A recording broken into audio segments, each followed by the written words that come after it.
Ya quería comentar que ya hemos estado hablando del Estado de Derecho, como ha hablado antes Dimitri. Ayer fue muy interesante todos los temas que estuvieron desarrollando. Y creo que por la tarde, bueno, en primer lugar quiero decir que se habla ya de la división de poderes, pero realmente en los estados modernos, por desgracia, hay un poder, que es el poder ejecutivo. Y yo creo que realmente no es un poder el poder ejecutivo, sino que es el poder del presidente o del secretario general del partido que gana las elecciones, es el que realmente manda en el país. Es triste porque eso de la división de poderes es un poco... No es tan eficaz como nos gustaría a nosotros. Y luego tenemos el poder ejecutivo, que es el que realmente controla el poder legislativo. Y estamos los jueces, de verdad, los jueces de base, como he dicho antes, que estamos ahí intentando parar un poco la avalancha, pero como estáis viendo y estáis denotando en parte, pues es una pelea difícil. Pero también ayer, como ya os he dicho, también estuvo el cuarto poder. Pues ahora tenemos aquí a un representante del poder económico. No lo digo porque él sea el poder económico, sino que es el secretario general y del Consejo de Telefónica, y por lo tanto él desde esa perspectiva nos puede dar su visión de la importancia que puede tener el Poder Judicial en la defensa de la libertad de empresa. Como hemos visto, curiosamente, en este Estado de la Nación, pues nos han sorprendido con las reformas de la ley orgánica, pero claro, también les han sorprendido a las grandes empresas, supongo, las medidas que se pretenden adoptar. Yo creo que de alguna forma parece que si no es ilegal, sí parece que es inmoral o por lo menos poco ético el que se quiera obtener ganancia. Yo creo que las sociedades y los países, pues es importante que tengan grandes empresas que generen riqueza para el país. Pero yo, desde mi pequeña percepción, creo que se está, pues, igual que otros temas, está pues intentando hacer una visión quizá negativa de esta situación. Y otro tema que yo quería destacar antes de pasar y darle la palabra al ponente es que es indudable que las grandes corporaciones, las multinacionales, pues deben estar sujetas a la ley como estamos sujetos todos, y para eso es que cerrar no conviene por el COVID, ¿eh? Ya, pero... Bueno, pues yo lo que digáis vosotros. Bueno, da igual, lo que usted quiera. Bueno, simplemente limitarme a decir que, como estaba que lógicamente tiene que estar sometida al imperio de la ley, y los jueces y tribunales pues muchas veces llevamos un control y también están sujetos lógicamente a las obligaciones tributarias y a las obligaciones administrativas que se le imponen. Pero sin más, corresponde ahora intervenir, como os he dicho, a Pablo de Carvajal, que fue letrado asesor de la Unión y el Fénix Español. Es abogado del Estado del año 1991, ha dirigido la asesoría jurídica de Jazz Telecom y desde el 1 de junio del año 2001 creo que es secretario general del Consejo y secretario general y secretario del Consejo de Telefónica. Y también quiero decir que gracias a su colaboración y tal, pues nos permite con su patrocinio poder celebrar este curso, que gracias a él y la colaboración de todos los ponentes pues, y la participación de ustedes tiene esta importante trascendencia, o por lo menos intentamos que tenga cierta relevancia. Muchas gracias, Pablo, por venir, y te cedo la palabra. Espera, ese sí funciona. Bueno, pero ponte aquí si quieres. Bueno, ahí. Ya lo hemos conseguido mover. Bueno, buenos días a todos.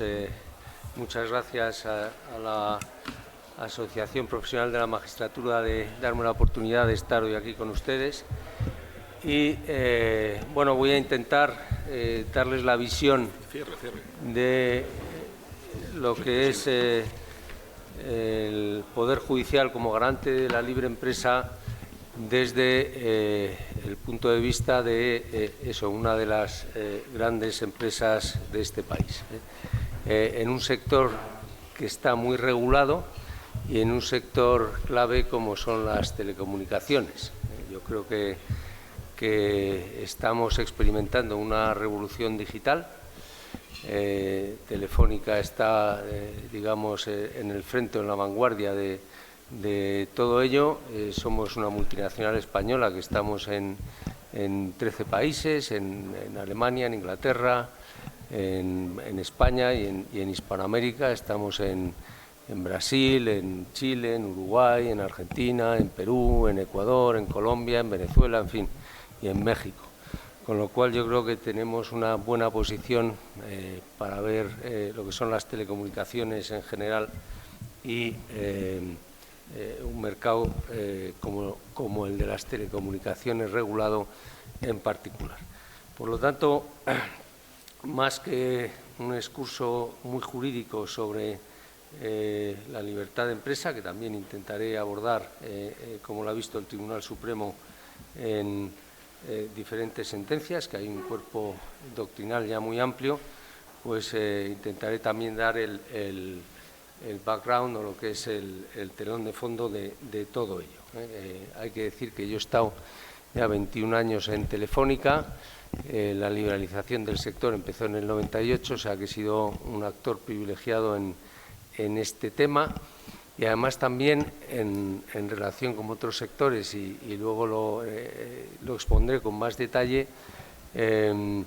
La regulación de las telecomunicaciones nace específicamente para desmantelar el monopolio, o sea que tenemos el dudoso honor en Telefónica de ser casi el único cliente de lo que en su día fue la Comisión del Mercado de las Telecomunicaciones, y hoy es la Comisión Nacional de las Comunicaciones la Comisión Nacional de los Mercados, ¿no?, y la competencia. Bueno, ya sabemos, o saben ustedes mejor que yo, lo que supone la libertad de empresa. Forma parte de la Constitución Económica.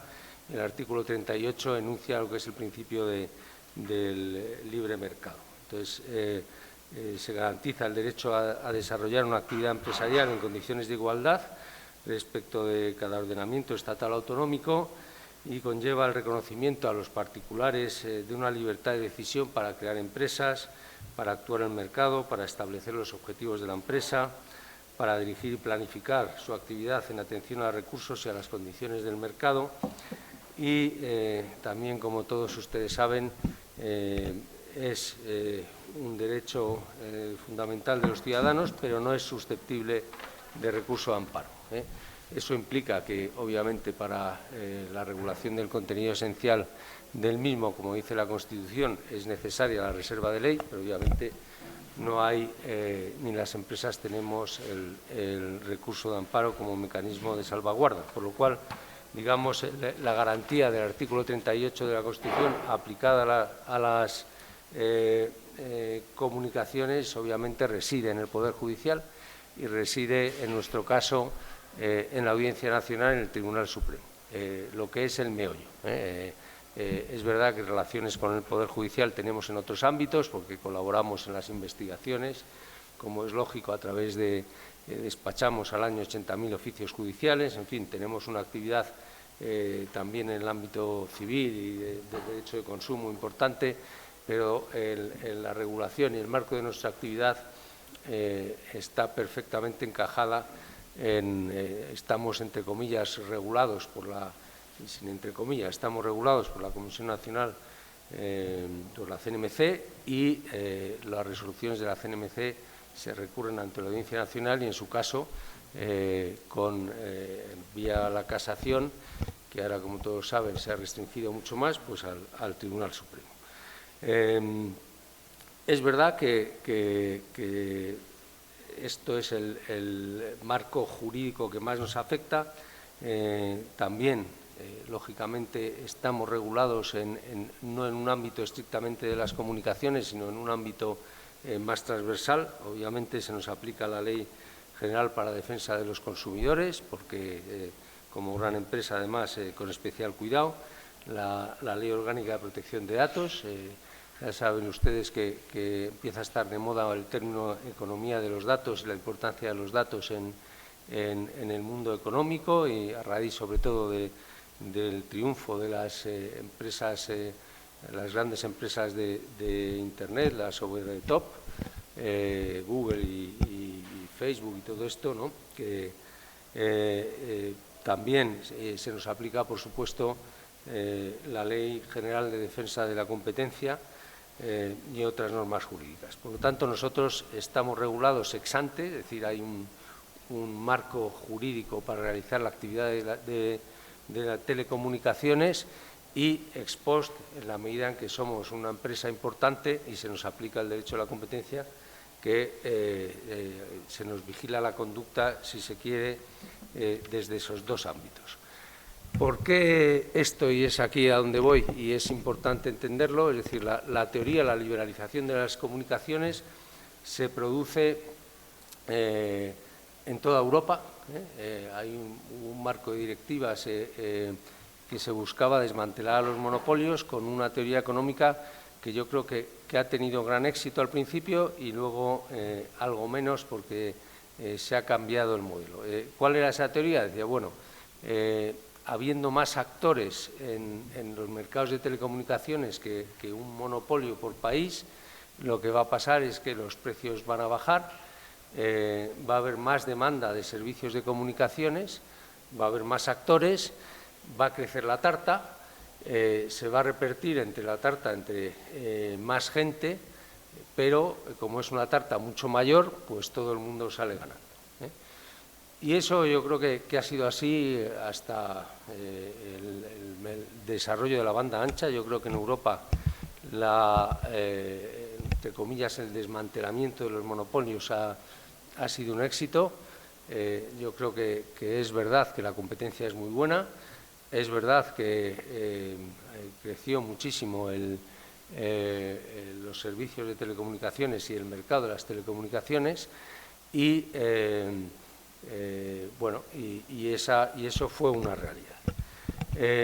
¿Qué se hizo? ¿Cuál fue el marco jurídico para liberalizar las telecomunicaciones? Bueno, una serie de directivas lo que establecían es, en principio, se modificó el marco, lo que eran concesiones estatales pasaron a ser autorizaciones, en que si uno quería ser operador de telecomunicaciones tenía que solicitar la autorización en un registro, se declararon servicios de interés general y aquí es lo importante, había un doble mecanismo de intervención. Primero, el regulador tenía que definir los distintos mercados, ver si en cada uno de esos mercados había alguien con un poder significativo, es decir, en una posición de dominio, por así decirlo, aunque no es exactamente la misma terminología jurídica, y si esto es así, lo que pasaba es que el regulador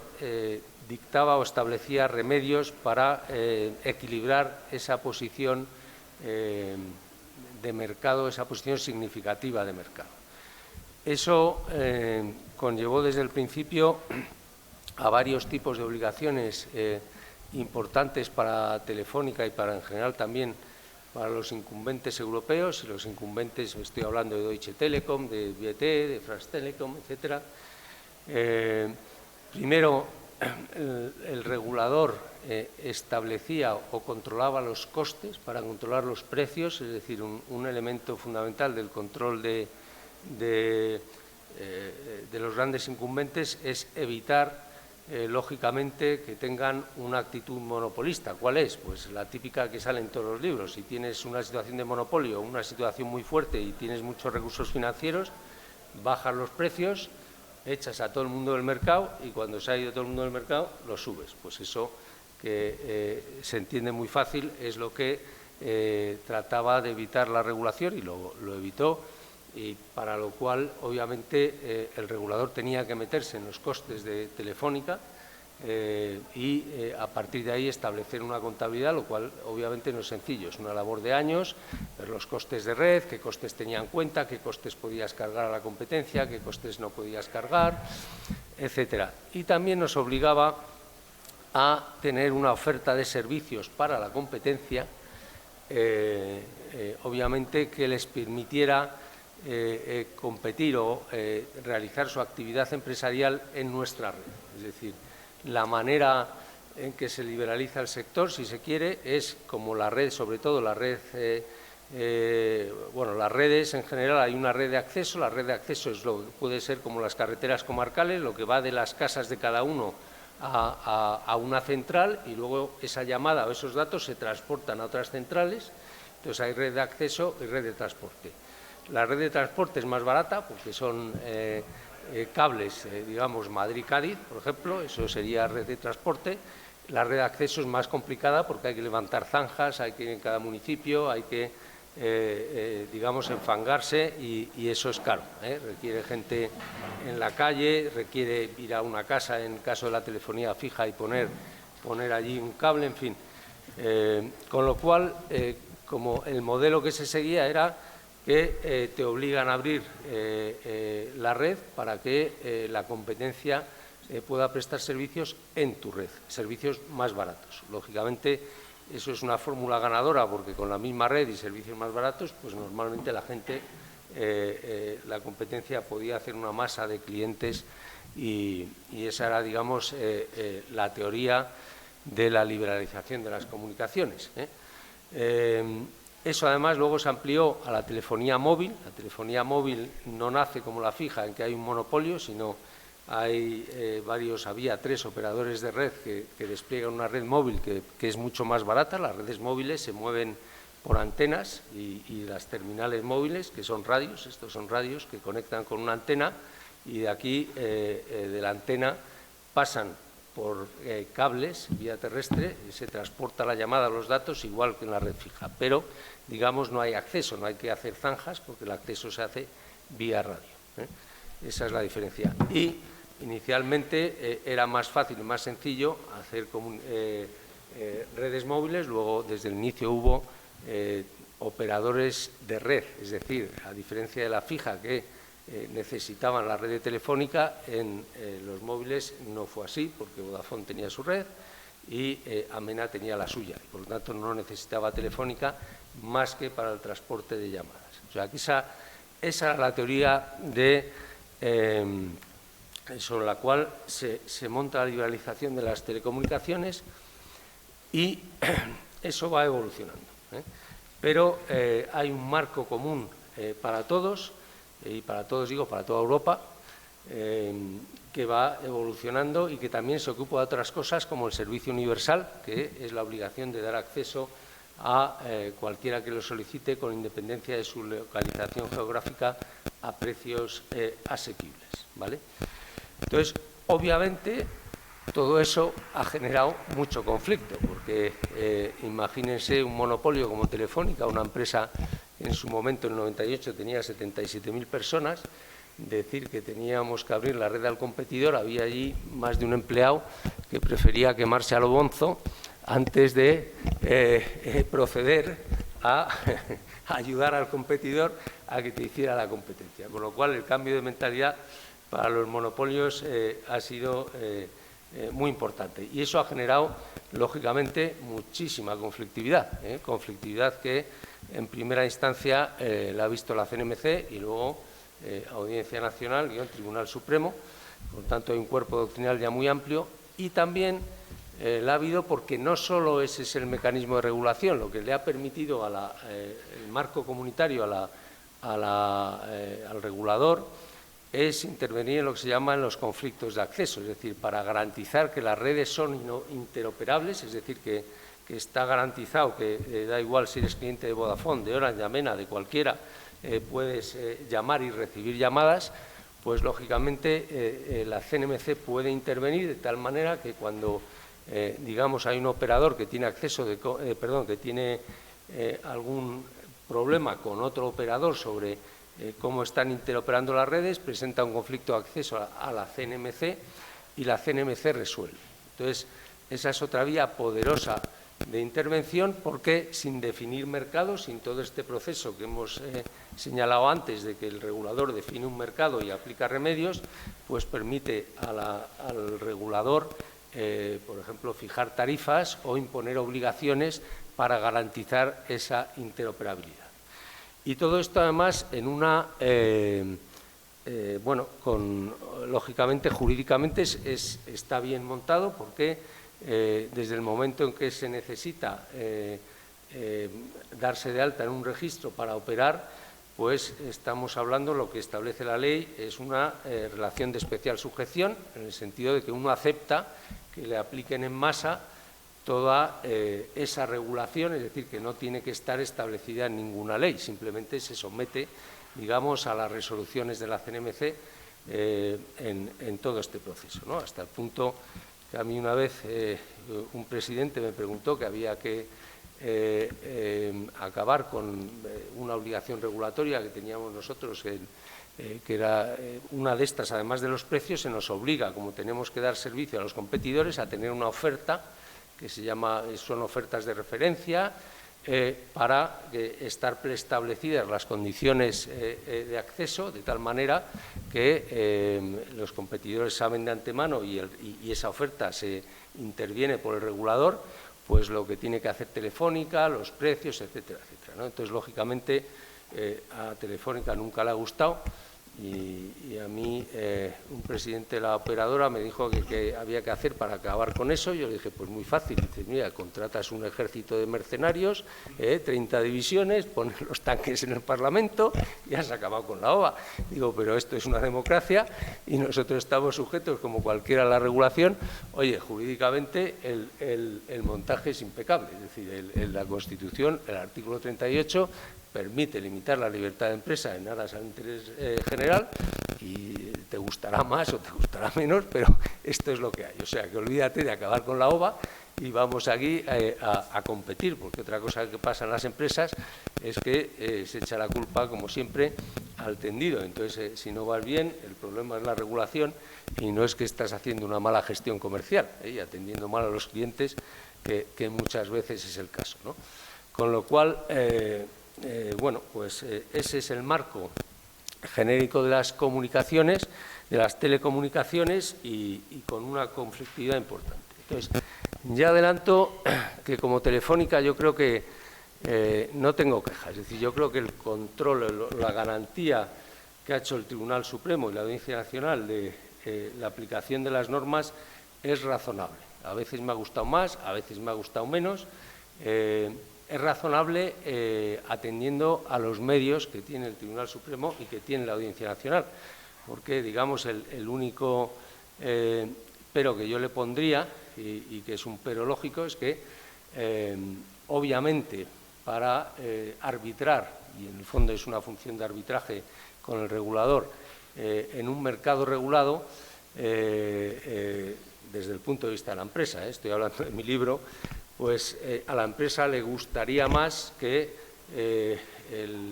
digamos, el Tribunal Supremo, la Audiencia Nacional, fuera más consciente de la realidad económica que hay detrás de cada cuestión. Y eso no siempre es fácil, porque la realidad económica es muy compleja y porque además, efectivamente, y ahora explicaré algún caso, el tema de la contabilidad de costes de Telefónica, pues, en fin, yo creo que es muy razonable que la Administración tenga una discrecionalidad en cuanto a aplicar uno y otros criterios. Aún así, tanto la Audiencia Nacional como el Supremo han entrado en algunas cosas más que en otras y en algunas cosas más tímidamente que en otras. ¿Cuál es? Y aquí me voy a explicar. Por ejemplo, teníamos un debate importante con el regulador, porque hubo un momento en que los competidores, es decir, inicialmente, y en el esquema que he comentado, si el competidor, digamos, te alquila todos los servicios de red, gana muy poco dinero. Para ganar más dinero tenía que hacer una inversión, meterse en nuestras centrales, y eso es obra en nuestras centrales, y tender cables al competidor y, digamos, entre comillas, tenía que construir, no la central entera, pero elementos de la central. Ya he dicho que a Telefónica eso no le hacía gracia y ahí hubo conflictos, y más que conflictos hubo mucho juego subterráneo, pero no, digamos, desde arriba, es que es imposible de controlar. Es decir, y para que se me entienda, no es que hubiera ninguna consigna de nada, pero si a un empleado de Telefónica de repente le pedían que tendiera, yo qué sé, 10 cables en la central, pues a lo mejor dejaba la orden en un cajón y entonces el competidor se quejaba y entonces tú ibas allí, pero ¿qué ha pasado? Ya averiguabas el tema, establecías los procedimientos, pero siempre era problemático. Pero el caso es que llegó un momento en que el regulador quiso, digamos, ¿cómo explicarlo? Quiso empujarnos más allá de lo que yo creo le permitían las normas, y entonces nuestras ofertas de referencia tienen unas cláusulas penales. Si tienes tanto retraso, pagas tanto, si tienes en los servicios, y lo que nos impuso el regulador, el importe nos quería liquidar la cláusula penal. Decía, oiga usted, como usted ha tenido tantos retrasos, pues yo decido y usted paga tanto a los competidores. Bueno, al final llevamos el recurso, llegó hasta el Supremo, y el Supremo lo que en ese caso nos dio la razón. Lo que vino a decir es que las ofertas de referencia están intervenidas por el regulador, pero una vez que se establecen, bueno, pues la relación ya es entre particulares, y si pagas el precio, no pagas el precio, y la cláusula penal tiene una aplicación patrimonial, eso es un conflicto jurídico privado y que el regulador no tiene que intervenir. Obviamente es una cuestión muy jurídica, y ahí el Supremo, una sentencia en que lo abordaba, hablaba de la posibilidad de la renuncia por parte de los operadores, decía, oiga, si un operador puede pactar, puede renunciar, puede recibir una indemnización, pues esto se mueve en el ámbito privado, no tiene que ver con el interés público, no tiene que intervenir el regulador. Otro caso que ilustra lo contrario es el de la contabilidad. Es decir, la CNMC todos los años, el regulador hace modificaciones en… no es que nos modifique la contabilidad, porque no es eso, pero sí que modifica los gastos a tener en cuenta para calcular los precios. Es decir, coge nuestra contabilidad y dice, este sí, este no, este sí, este no. Bueno, entonces ahí lo que hizo, a mi juicio, era una arbitrariedad, porque, digamos, lo que llamamos los pares vacantes, un par vacante es una línea de teléfono que ya nadie usa. Entonces, eso tiene su mantenimiento. Entonces, lo que hacía para calcular el coste el regulador de cada línea era calcular el coste de todas las líneas y dividirlo por el número de líneas, y tantas líneas está el coste. Entonces, normalmente, las líneas vacías, como tenemos que mantenerlas, no solo en nuestro beneficio, sino puede usarlas cualquiera, las metía dentro de ese coste global y un año dejó de meterlas. Entonces dijo que, ¿por qué? Pues para bajarnos el coste. Si hay menos líneas, pues hay menos coste. Entonces, llegamos hasta el Supremo y, efectivamente, y eso que era una cuestión contable, nos dio la razón. Lo que ocurre es que, y es aquí por lo que antes expresaba, pues le dio miedo arbitrar una solución. Dijo, bueno, tiene razón, vuelva usted a calcular todo esto sin hacer eso, pero hágalo como usted quiera. No le voy a decir nada a la CNMC, hágalo como usted quiera. Claro, 5 años después el coste seguía siendo muy parecido al inicial, porque la CNMC se inventó 3 métodos diferentes para que el coste saliera lo mismo. Entonces, a eso me refería. Claro, hay debates que son más jurídicos y más fáciles, y además que también jurídicamente no son del Tribunal Supremo. Es decir, que el Tribunal Supremo calcule la contabilidad de costes de Telefónica no se le ocurre a nadie, a mí desde luego no. Y eso es muy lógico, no tiene… bueno, ha entrado en lo que le ha parecido más arbitrario o más… pero ha entrado, o sea que desde ese punto de vista no tengo queja. Otro debate muy interesante ahora, el famoso que decía de los conflictos de acceso. Mira, claro, ¿qué pasa? Nosotros, y lo puedo decir aquí, en el fondo estábamos, y lo digo en términos coloquiales, estábamos hartos de que CNMC, vía conflicto de acceso, regulara. Regulara quiere decir que nos impusiera precios, que hiciera, porque bajo el pretexto de decir que la interoperabilidad de redes era una cuestión, que lo es, del regulador, pues nosotros pensábamos que iba más allá. Bueno, pues efectivamente esto era un conflicto, porque a veces se dan servicios en las redes, es decir, los números 900 a los que usted llama, el número gratuito significa que el que paga es la empresa, paga toda la llamada, la paga la empresa que da el número, mientras que hay luego números 901 y 902 que los paga el cliente. Eso lleva un flujo económico entre distintos operadores que es diferente según el número que sea. Bueno, pues lo que se discutía es el precio entre operadores, porque pasa de una red a otra, de esas llamadas. Entonces, la CNMC lo fijó y nosotros recurrimos diciendo que obviamente las redes son interoperables, no hay ningún problema de interoperabilidad y esto es una justificación, es una intervención desproporcional, innecesaria y desmedida. Bueno, aquí hemos perdido hace poco, es decir, por lo menos que nuestra posición no era descabellada, es que tenemos 2 votos particulares, hemos perdido 3-2.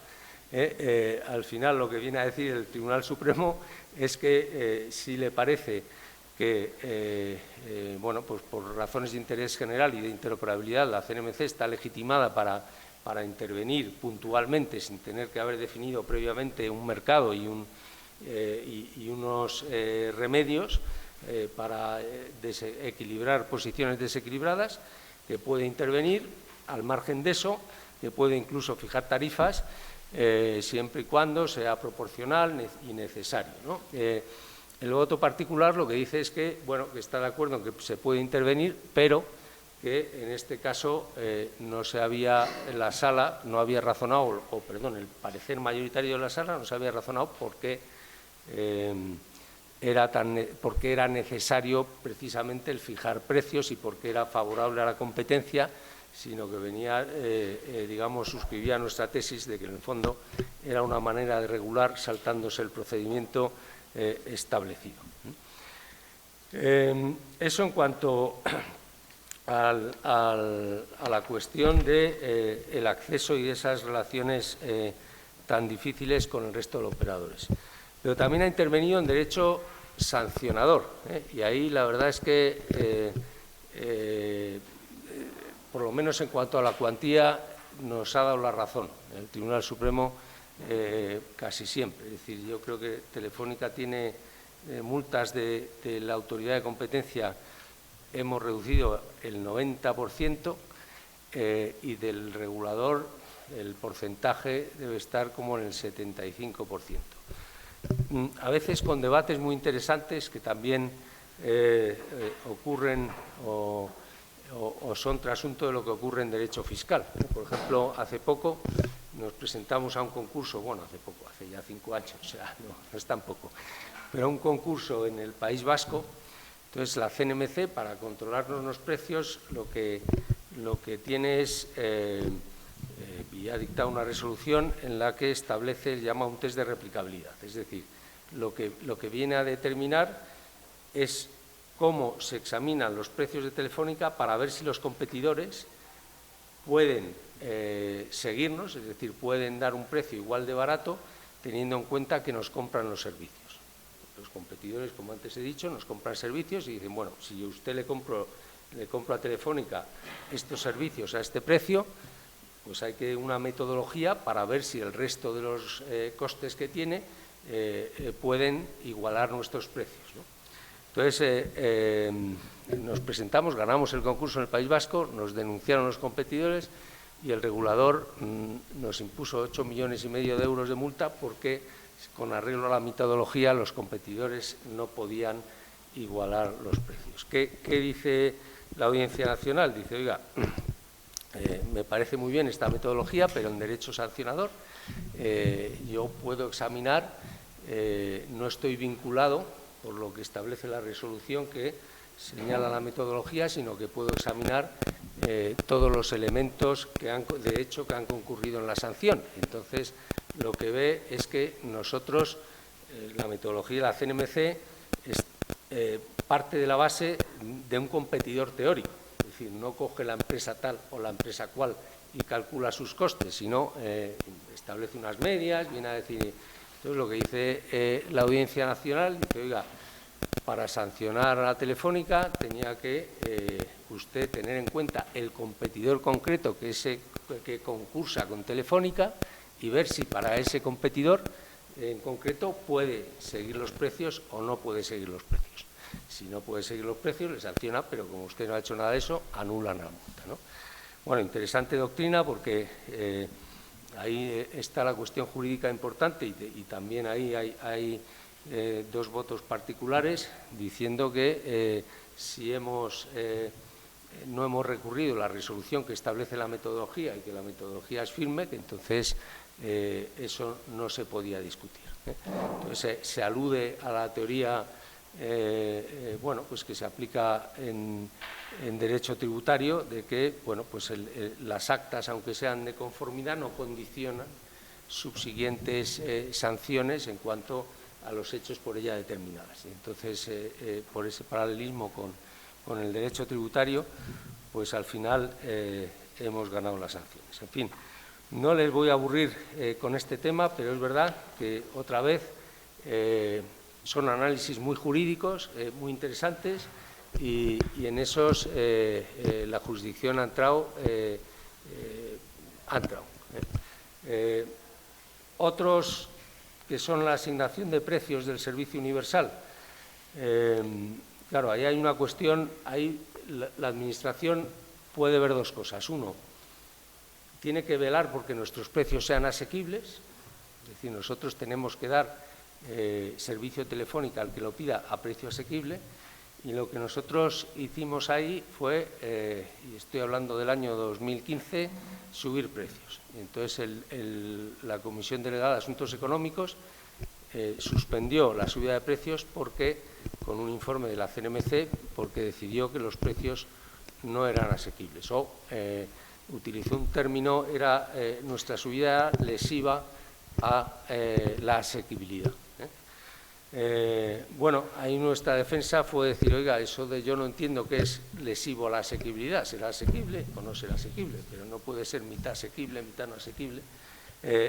Bueno, hemos perdido otra vez. El Supremo no nos ha dado la razón y ha dicho que sí que cabe una graduación de la asequibilidad. Me pareció bien lo que decía la Audiencia Nacional. Y, por lo tanto, digamos, ha ratificado la no subida de precios. A mí, quiero decir que, obviamente no me ha gustado la sentencia, pero también me parece, lo que hay detrás del fallo me parece que tiene también cierta lógica. Es decir, yo creo que el Tribunal Supremo vela porque, obviamente, prefiere que Telefónica no suba precios a que los suba, y lo puedo entender. Y la cuestión era muy debatible, o sea que no es un tema. Bueno, luego tenemos aquí, pero yo no quiero aburrirles, porque claro, contarles toda la jurisprudencia que ha habido en derecho de las telecomunicaciones, pues es un poquito excesivo. Ha habido muchas más cuestiones, muchas más sanciones y muchos más debates interesantes. Yo lo que, como línea, creo que ha sido muy, para nosotros, desde luego, es una garantía. Es decir, yo creo que en la democracia española un poder judicial independiente es fundamental. Y yo creo que a nosotros, y lo digo, yo creo que desde una atalaya privilegiada, porque yo he sido el que he dirigido todas estas batallas y créanme que han sido un número de sentencias ya muy amplias. Yo creo que las garantías y el control que ha hecho tanto la Audiencia Nacional como el Supremo ha sido muy razonable. Es decir, hay temas en que les ha costado más entrar. Es verdad que a mí me hubiera gustado, si quieren decir cuál es su carta a los Reyes Magos, bueno, pues que tanto el Supremo como la Audiencia hubieran entendido mucho mejor el mercado y cómo funciona el mercado, porque hay una cuestión que también hemos perdido sistemáticamente, es si los mercados están con un grado, si hay poder significativo en determinado mercado. Es decir, por ejemplo, ahora la banda ancha, si está justificada una intervención o no está justificada una intervención. ¿Por qué? Nosotros pensamos que ya hay suficientes competidores y que digamos, no podemos hacer en el mercado, no podemos tener el comportamiento de un monopolista y que, por lo tanto, no está justificada la intervención en los mercados de banda ancha. Y en esas cosas cuesta más entrar porque, obviamente, yo creo que, primero, no hay el apoyo, que yo lo comenté alguna vez, que puede haber, por ejemplo, en el Tribunal Europeo, de un gabinete de gente que estudie los temas a fondo allí, y hay que meterse mucho en la realidad económica, mucho más allá de los recursos que hay para poder enjuiciar ese tipo de cosas, ¿no? Con lo cual yo creo que es razonable. Hay cosas que se suelen perder sistemáticamente porque afectan más a la realidad económica. No digo que se pierdan todas, pero se suelen perder más porque yo creo que el control es más difícil y es menos jurídico, si se quiere. También hay, por supuesto, hay criterios jurídicos, pero es menos jurídicos, y donde el control es mucho más jurídico. Obviamente ahí ha entrado el Tribunal Supremo mucho más en todas nuestras cuestiones, y yo creo que bien. Ya sabes, bueno, a los abogados siempre tenemos una ventaja: de cuando perdemos le echamos la culpa a los jueces rápidamente, decimos que pero dicho esto, a veces se gana y otras se pierde, y yo creo que ha sido muy razonable, y desde luego sin el control jurisdiccional nos hubiera ido mucho peor. Yo creo que efectivamente sí que hay una garantía efectiva por parte de la jurisdicción de lo que es la libertad de empresa, y una regulación sin la cual sinceramente sería un problema. Y dicho esto, y como Juan Ángel ha hablado de la longitud de las ponencias y de los turnos de intervención, me paro aquí y encantado de atender a las preguntas.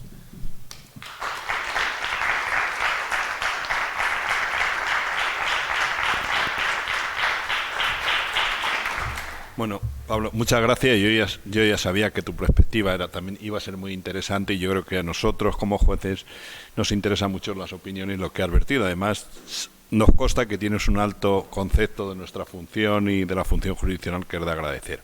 Y además has puesto de relieve un tema muy claro y muy evidente, que es verdad que la Comisión Nacional del Mercado, la Comisión Nacional de las Comunicaciones y de los Mercados, pues es un órgano administrativo que tiene unas competencias muy importantes, y el control judicial yo creo que es fundamental de esas actividades. Y ahí lo contencioso fundamentalmente tiene unas funciones primordiales, pero la garantía de los poderes, incluso de los ciudadanos, porque si tenéis que, a través de la Comisión Nacional de los Mercados, que establecer unas determinadas reglas, esas reglas es necesario que tengan una seguridad jurídica y que estén basadas. Entonces yo creo que ese control que tú estás diciendo, y que es verdad que los jueces a veces acertamos y a veces no, yo quiero seguir creyendo que acertamos casi siempre. Lo que pasa es que el que no gana, pues ¿qué lo vamos a hacer? Pero bueno, y ya si queréis brevemente alguna intervención, alguno de los que estáis aquí, alguna pregunta. A ver, Dimitri. Sí, bueno, abre el micrófono, que tiene por ahí. No hay micrófono, correcto. Pues, bueno, quiero felicitarte por la exposición, ¿no? Que ha sido brillante y muy ilustrativa de la situación actual, ¿no? Bien, lo que pasa que, bueno, vamos a ver, todo este tema... ¿Se oye? ¿No? Gracias. Todo el problema, digamos, de las telecomunicaciones obviamente se reconduce a que estamos ante un ámbito armonizado, ¿no? Fuertemente armonizado por el derecho de la Unión Europea, y que estamos ante lo que se llama el derecho de regulación, ¿no? El derecho económico regulatorio. Cuando te estaba oyendo, claro, decías, es que todo esto es complicado, ¿no? Y yo creo que efectivamente tu intervención traslucía, pues eso, ¿no? O sea, que ha sido complicado, por supuesto, para los operadores acostumbrarse a este nuevo, que ya no es tan nuevo, ¿no? El paquete telecom, digamos, más intenso es del 2002, con previas, previos actos de liberalización anteriores. Pero en el 2002, digamos que es un punto de inflexión, ¿no? Claro, yo entiendo una compañía, por ejemplo, como Telefónica, antiguo monopolista, bueno, es que había un delegado del gobierno en Telefónica. O sea, quiero decir que es que había, obviamente, una permeabilidad absoluta. Esto es complicado para vosotros.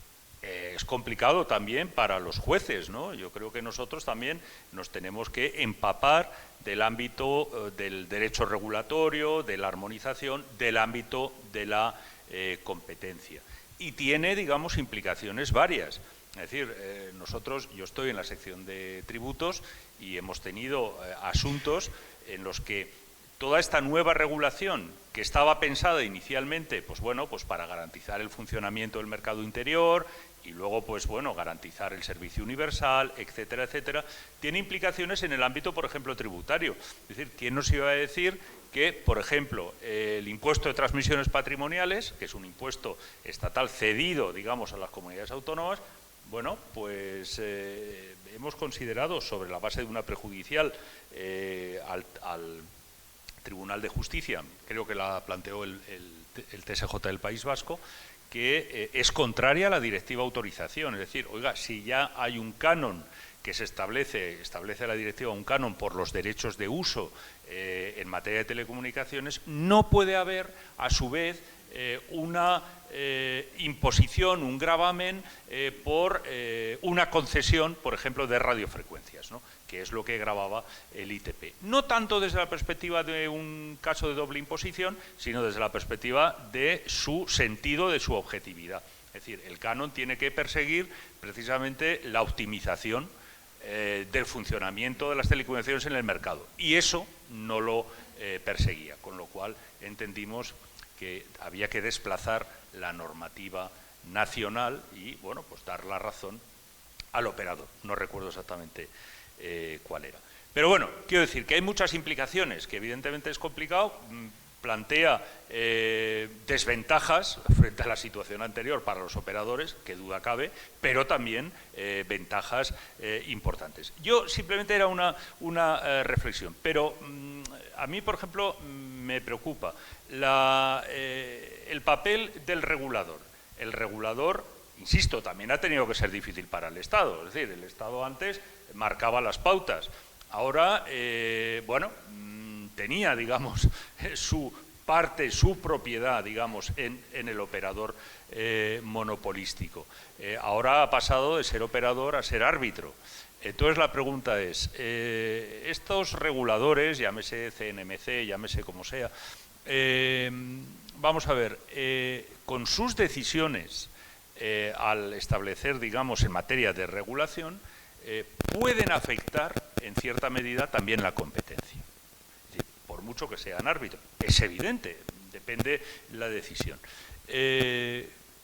¿Cómo crees o cómo piensas que podría evitarse esto? Es decir, que sus decisiones fuesen total y enteramente neutras. Total y enteramente neutras, ¿no? ¿Existe algún mecanismo para ello? Esa sería la pregunta. No, yo creo que no. Yo creo que además tampoco es deseable. Es decir, yo creo que los reguladores en el fondo nacen porque con buena intención, porque la Unión Europea detecta lo que decías, de que, claro, los monopolios y todavía, por ejemplo, Deutsche Telekom, el Estado alemán tiene el 30% de Deutsche Telekom. El Estado francés tiene el 30% de France Telecom. Telefónica no, es totalmente privada, por eso somos mucho mejores, eso es una opinión personal. Pero claro, nace para evitar, para hacer posible la liberalización. El problema de los reguladores y de la regulación en general es que nunca se extinguen. Y me explico, por eso decía antes. Yo creo que la primera parte de la actividad regulatoria estuvo muy bien, pero luego llega un momento que, por ejemplo, Telefónica despliega fibra, que hemos sido los únicos en Europa y los que más avanzados estamos. La fibra ya no es una cuestión de monopolística, o sea, ya no era red legada, cualquiera puede desplegar fibra. Entonces nos regulan y nos obligan a abrir los ductos, la infraestructura pasiva, es decir, las canalizaciones, que eso está bien porque eso es muy caro, es el 70% del precio, pero es que, y ese fue, digamos, un pacto, se puede llamar así, nosotros dijimos, necesitamos una seguridad para hacer aquí una inversión enorme, si nos vas a regular todo, pues no invertimos. Pero a los 6 años también nos regulan los servicios minoristas y ya nos hacen polvo. Entonces, ¿el problema cuál es? Pues que que efectivamente tú has creado un organismo de 100 y pico personas para liberalizar un sector y luego eso sigue ahí y ya no... Entonces, ¿qué ha pasado? Pues se han pasado de frenada a nuestro juicio en varios puntos. Uno, en los móviles no era así, es decir, no había incumbente en móviles. Entonces, aún así han dejado o han obligado a los 3 que había que abriéramos la red. El resultado de eso sí, pero en toda Europa. El resultado de eso es una fragmentación de los mercados en Europa, que en Europa hay 450 operadores, en Estados Unidos hay 3. Y nosotros no competimos solo con Deutsche y con France Telecom y tal, competimos con AT&T y competimos ahora sobre todo con los Google de esta vida, los Netflix, los que cada vez se están metiendo más en nuestros terrenos. Entonces, claro, lo que nace con una buena idea, pues al final que lleva una inercia, que lo que estás es que nos están matando. Ya estamos consiguiendo políticamente, porque esto no es un tema jurídico, es un tema más político, convenciendo a los gobiernos de que esa fragmentación no es sana, pero a los reguladores cuesta mucho más, porque están ahí, es su función de ser. Entonces yo creo que más que... Porque claro, no nacen para ser neutros, nacen para actuar. El problema es que no saben retirarse, ese es el problema, o no saben quedarse en el cuadro. Entonces, claro, la CNMC, lo que es ahora sala de regulación, y son 100 y pico personas en Barcelona que han nacido para estar encima de Telefónica y siguen encima de Telefónica, aunque ahora ya no sea muy necesario. Entonces, ese es el problema de los reguladores y además de los reguladores independientes, que esa es otra, porque todos los estados crean reguladores independientes y luego se hartan de ellos, porque claro, son independientes, entonces no les dicen, oye, ahora haz esto y lo otro, y son muchísimo menos ágiles que los gobiernos, también hay que decirlo. Es decir, yo creo que de cualquier signo que sean, la interlocución política con el gobierno, pues claro, yo ahí me lo he encontrado, es decir, yo he ido al Ministerio de Industria a decir, oiga, tiene que hacer política industrial. No puede ser, Europa tiene a sus operadores y esto estamos hablando de digitalización, de innovación, y estamos muertos. Entonces, mientras Estados Unidos tiene otra cosa y ya me decían, ya, pero esta no es la ventanilla, la política industrial la tiene la CNMC. Vas a la CNMC y le dices, oye, haced política industrial. Y dices, no, yo estoy aquí para defender al consumidor y para hacer política de competencia. Y coño, pues entonces, ese es el problema. Yo creo y además el problema es que hay que estar muy en los mercados, porque claro, yo eso lo estoy contando aquí, pero y en un ámbito que es de debate. Pero si tengo un interlocutor del gobierno, pues no tiene por qué creerme. Dice, lo que quiere es ganar dinero y entonces le cuesta mucho más. Y entonces tiene que informarse y tiene que verlo y no es una labor de... Claro, yo lo entiendo, no puedo ir allí y decir ABC y que todo el mundo diga, qué razón tiene y tal, este chico. Pues no. Entonces, vale, y eso con la regulación, con el regulador es más difícil aún. Entonces, lo que cuesta es efectivamente pero bueno, eso es un mal que será eterno, que digamos el poder político entienda lo que está pasando en los sectores y lo entienda con suficiente rapidez. Entonces, y actúe con cierta agilidad, porque claro, eso, la regulación tiene una razón de ser y hoy ya no tiene nada que ver con la que pasaba hace 21 años, más en un sector como el nuestro. El otro día me decían, que me dejó, son datos que los comparto porque son interesantes y son curiosos. Vamos a ver, para que veamos la dificultad de la geopolítica. Un iPhone de 118 elementos que tiene la tabla periódica de química, utiliza 93. Y estamos aquí hablando de los cuales unos cuantos se fabrican en China, otros en Kazajstán, otros en Rusia, otros en sitios facilitos. Para decir ahora, dejo las relaciones con China, dejo las relaciones con Kazajstán, facilito, todo facilito. Entonces, claro, en una realidad tan cambiante como la nuestra, porque esto es, y de la digitalización, estamos hablando, es que eso está ya ahí, es decir, la robotización, es decir, lo que tiene el 5G de revolucionario es la latencia y la capacidad de procesamiento. Es decir, esto, cuando haya 5G de verdad, que todavía no hay, lo que va a pasar es que desde antenas pequeñitas, que puede ser el router de tu casa, donde sea, van a procesarse un montón de datos. Por ejemplo, un patinete estará conectado, entonces un señor con un patinete por Serrano empezará a emitir pues, por donde va, tal, todo eso va a procesarse y a través del procesamiento cuántico eres capaz de procesar miles de millones de datos, que ahora no lo eres, por muchos que los tengan, y a partir de ahí extraer muchas conclusiones. Eso va a haber una ola de disrupción, eso va a permitir la robotización, etcétera. O sea, son cambios muy disruptivos en muy poco tiempo y el poder político va por detrás. Entonces, eso es muy difícil. Y si el poder político va por detrás, el regulador ya no te quiero ni contar, porque encima está para otra cosa y lo tiene aquí. Entonces, esa es la dificultad primordial. O sea, falta mucha agilidad. Nosotros, y además, claro, tienes que ir a Bruselas.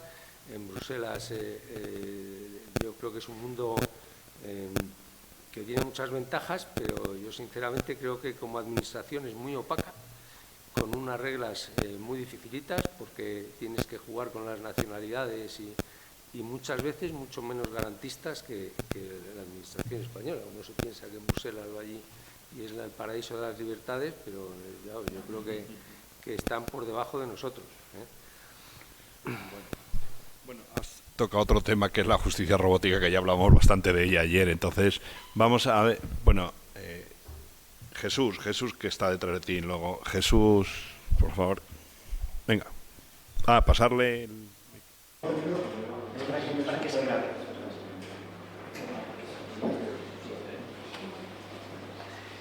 Muchas gracias. Enhorabuena, Pablo, que llegué casi al final, pero me pidió que suscite a escuchar incluso contestaciones para poder felicitar. Y yo, más que nada, quería hacer una reflexión, porque este tema del Poder Judicial como garante de la libertad de empresa me parece un tema que tiene muchas aristas y, sobre todo, que a mi juicio genera mucha inseguridad jurídica para el que tenga que tomar la decisión. Estas administraciones independientes que se denominan ahora nuestros organismos reguladores, en fin, yo me sumo sobre todo más a lo que decía Pablo al respecto, no se sabe hasta dónde pueden llegar o hasta dónde deben de llegar, ¿no? Esa dicotomía entre la libertad de empresa o ese derecho regulatorio, que al final lo que trata es de poner freno a esa libertad de empresa, no se sabe muy bien cuál es el punto medio, ¿no?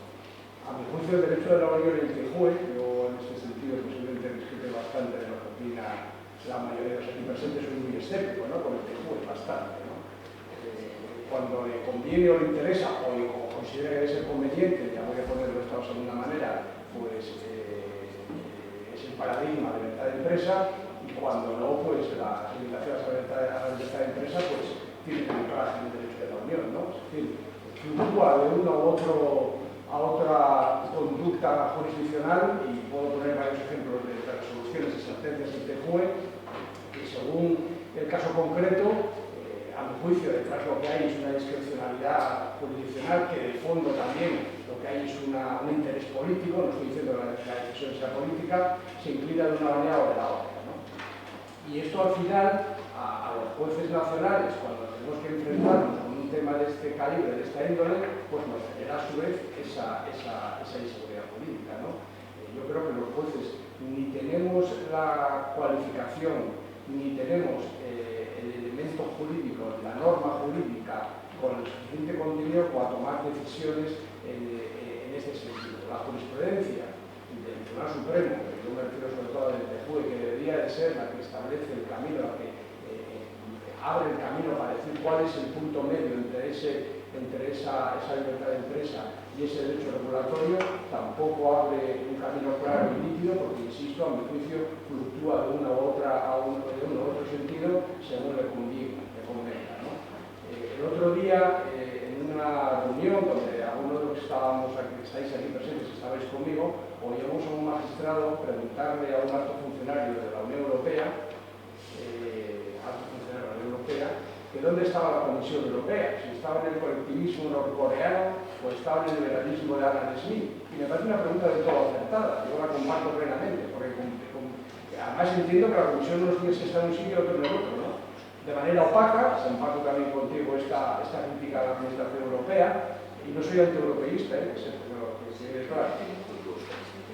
Una administración como la Comisión Europea que no tiene legitimación democrática de ningún tipo y que toma decisiones, pues ya digo, en un sentido o en el otro. Entonces, al final, tampoco quiero excederme en el uso del tiempo, pero que los jueces estamos en una situación, entonces que tenemos que enfrentarnos a un tema de este tipo que no solo se enfrenta a la Audiencia Nacional Tribunal Supremo, se enfrentamos a los jueces de tribunales inferiores cuando tenemos que abordar problemas relacionados con el medio ambiente y el régimen autorizatorio pues, de instalaciones de infraestructuras de telecomunicaciones, por ejemplo, ¿no? ¿Dónde está ese punto? ¿Dónde está ese punto entre la libertad de empresa, la libertad de establecimiento y, sin embargo, la tutela de intereses generales, que es necesario tutelarlo, pero que a veces ese derecho regulatorio no es claro, no es nítido y la jurisprudencia, insisto, no abre caminos tampoco claros de esa línea?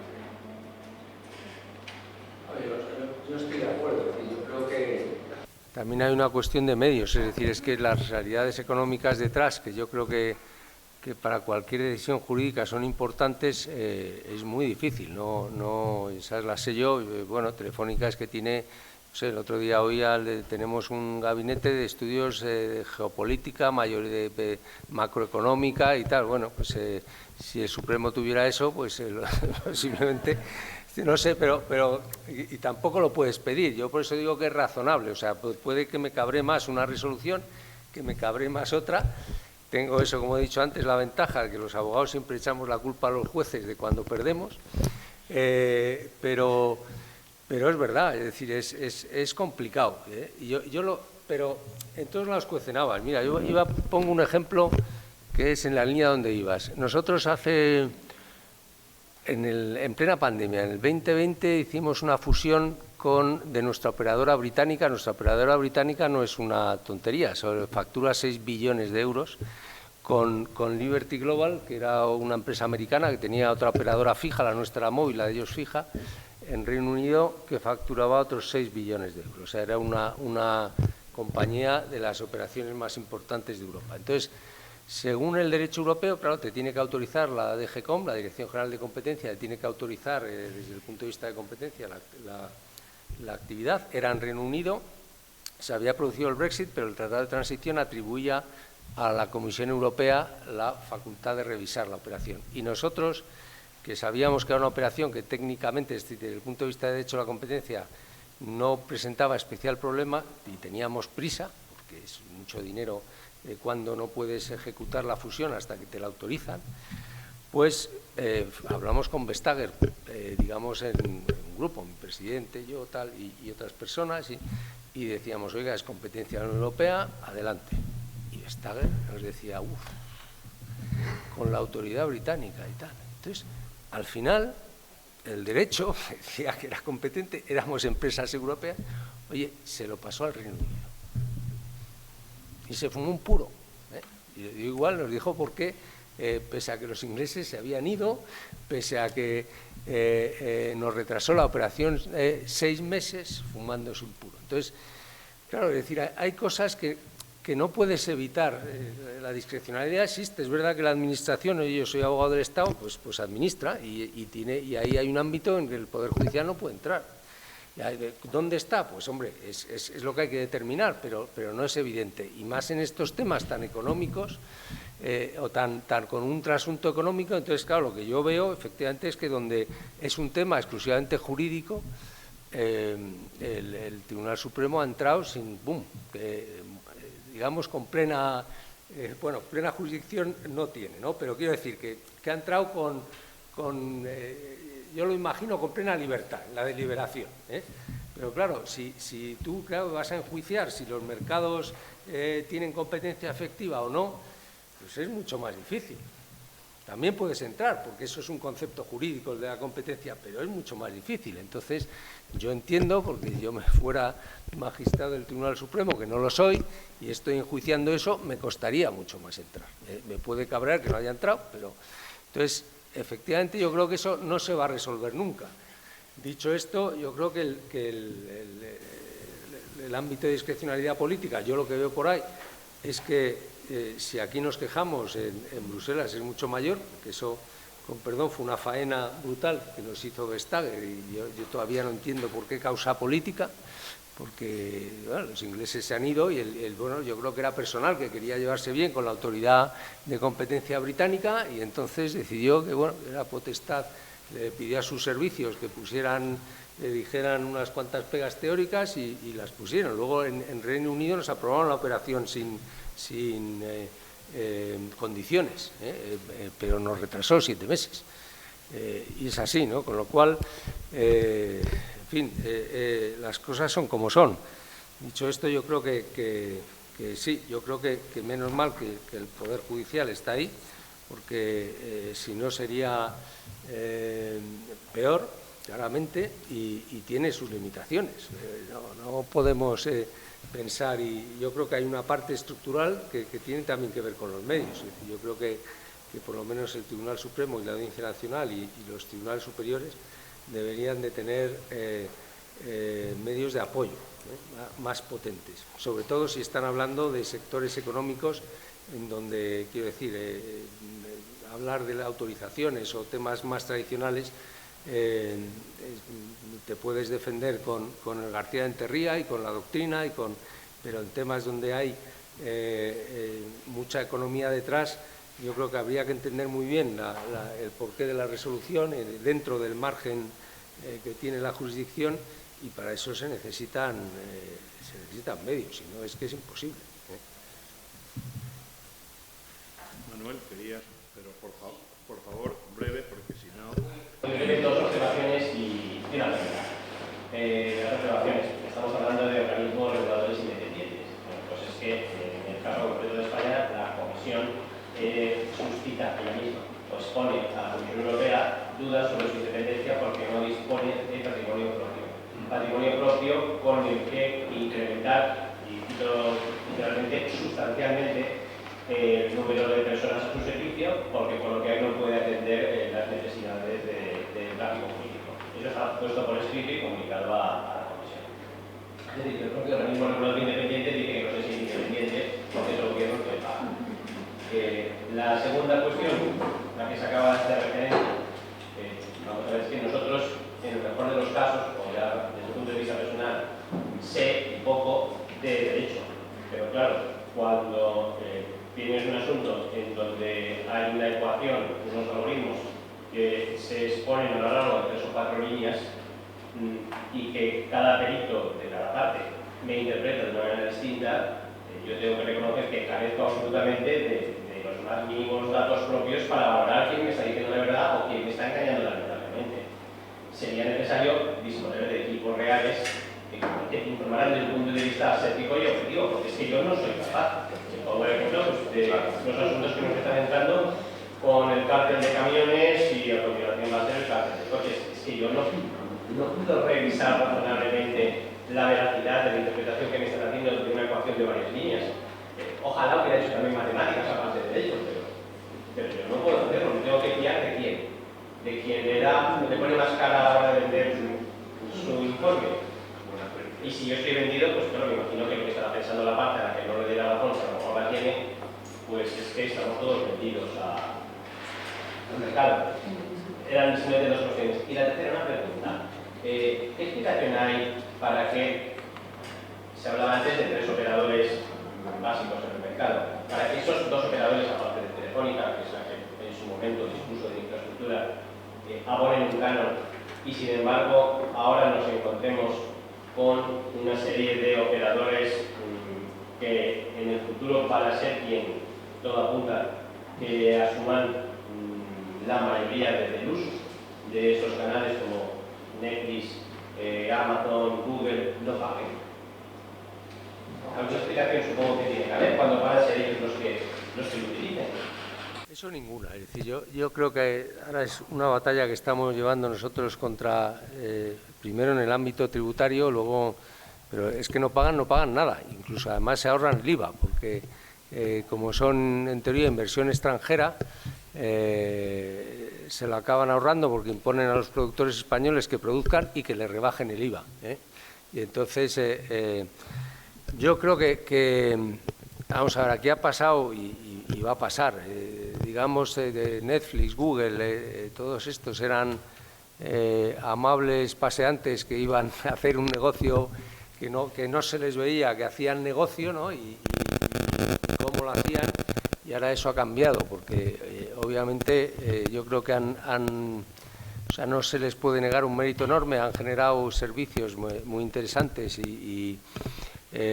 pero es la economía de los datos. O sea, en el caso de Netflix es diferente, Google y Facebook y tal lo que hacen es, a cambio de los servicios, obtienen datos que procesan muy bien, tienen casi un monopolio de la publicidad con una escala brutal, que no tienen, encima se han comido a todos los pequeños que nacen, los compran por una fortuna nada más crecer, y entonces y está cambiando la visión respecto a ellos, porque efectivamente no están sometidos a la jurisdicción y por ejemplo Apple ahora hace poco ha lanzado una cosa que yo creo que le hemos parado un poco por este tema. Lo que ha lanzado es una red privada virtual que impide que los operadores veamos desde dónde se hacen las comunicaciones, digo desde la ID.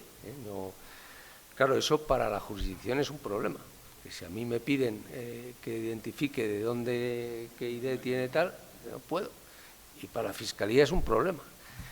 Y yo he ido a ver al fiscal y tal, y decían, bueno, pues al final, porque también me he ido a ver a Apple y Apple se ha dado cuenta que al final podía llegar. Pero no te creas que la reacción europea ha sido abrumadora, tardan un montón en darse cuenta, ¿no?